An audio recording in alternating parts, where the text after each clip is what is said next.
Well, another season is upon us. We're pretty fired up about it here in the locker room. I think we won. I think we won the preseason, or at least the off season. So let's try to have a little more upbeat of a mood heading into the season this year, guys. All right, what do we have? Coach, can you talk a little bit about how the decision went down to trade out of the 4th overall spot? Did the 49ers contact you? Yeah. We obviously needed a quarterback. Everybody knew we needed a quarterback, and there was 7 of them with we had a first round grade on this year. But there was only one that we really liked. Sean Lowry. He had 6'5". He's a statue in the pocket. He had all the intangibles that we like here in Buffalo. But we just didn't love the value at 4th overall. We figured with that many quarterbacks on the board, especially with a lot of the teams circling around the other guys, we thought we were pretty confident that our guy would be there at 16. So we made the trade down, knowing that if he wasn't there, there was 1 or 2 of the other quarterbacks that by nature of odds would have been forced down the board, and one of them would have been there. So we did take a calculated risk, dropping down a little bit. We were able to pick up that extra 3rd round pick and a first next year. So hopefully everything will go well. If not, we've got the ammunition to correct our mistake in the 2019 draft. If the front office felt so good about Sean Lowry, why take the chance he would still be there at 16?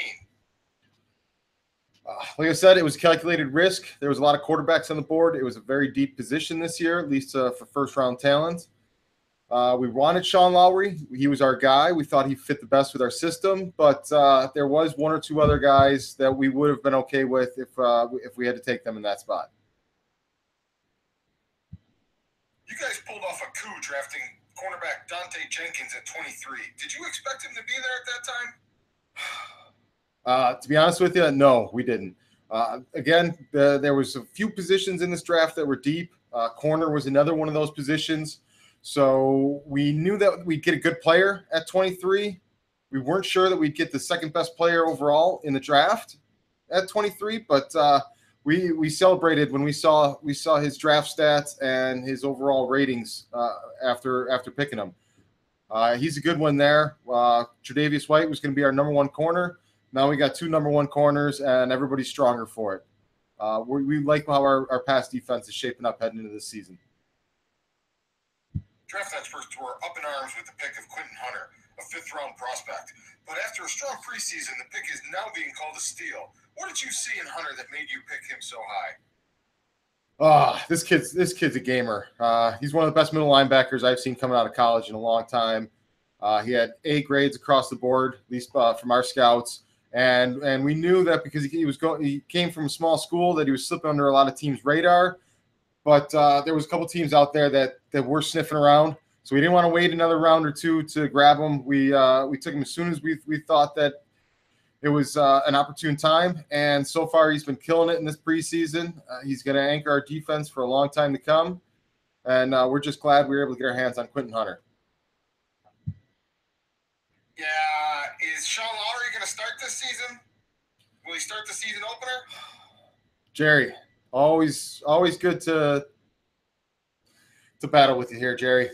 Sean Lowry is going to start tonight against Miami. How long he stays in for? Well, our only other option is Tyrod, and we all know how that goes. So we're gonna call an offensive game plan to ease him into the NFL, but he's going to start right out of the way. We're going to throw him in the fire and see what we got.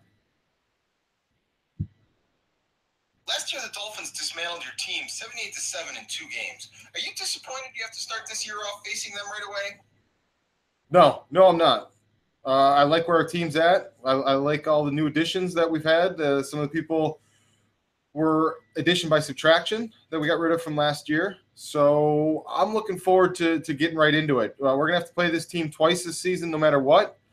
So we might as well find out if we're improved right off the get-go or if we still have a long way to go. With more than 30 new faces between rookies and free agents, what do you expect from your team this season? I expect the team to compete hard, show up every single week, and reduce our interception total from 7 a game to somewhere under 5. If those things don't happen, there's going to be new people coming in and out. This is going to be a revolving door until people start making plays, and they make plays consistently. Will the power play finally take a step forward this year? I'm really concerned about that power play. Power play guy. Made it back in the room, huh? Who keeps giving this guy press credentials? We're working on the power play guy. That's all I can say. It's a work in progress. Did you bring defensive tackle Sharif Floyd in to put the team in a better position to move on from Marcel Darius? Oh, absolutely not. Absolutely not. Do we want to light a fire under Marcel's ass? Of course we do. The incident last season where he may or may not have been smoking in the huddle, that can't ever happen again, if it happened at all. Beyond that, we run a 4-3 defense. We need 2 killer defensive tackles to make our system work correctly. So we're expecting a big season from Marcel, and we expect even bigger things from him with Sharif next to him now. Those 2, we're expecting it to be real difficult to run on the Bills this year. And with the corners we got back there, you don't want to get in a situation where we can just pin our ears back and come get you. What does Jerry Hughes have left in the tank? I don't think Jerry Hughes got anything left in the tank. We're hoping the algorithm likes his overall rating still enough to give us a little bit of boost when he's out there on the field and force him into situations where he makes plays. But the sand has run out on Jerry, and we're pretty much bringing it into the barn. Throughout preseason, we saw LaShawn McCoy buried on the depth chart. Were you saving him for the regular season, or is that his new ranking with the team?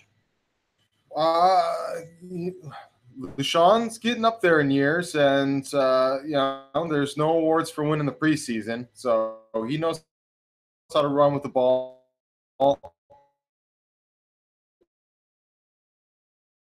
In that regard, we're holding him out to our Sean. The other guys, McKinnon was a great free to pick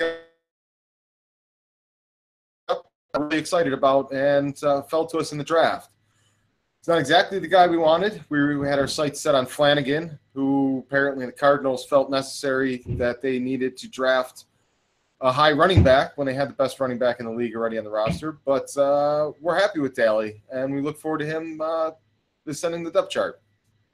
Going off a poor season a year ago and a less than stellar preseason performance, where is this team headed?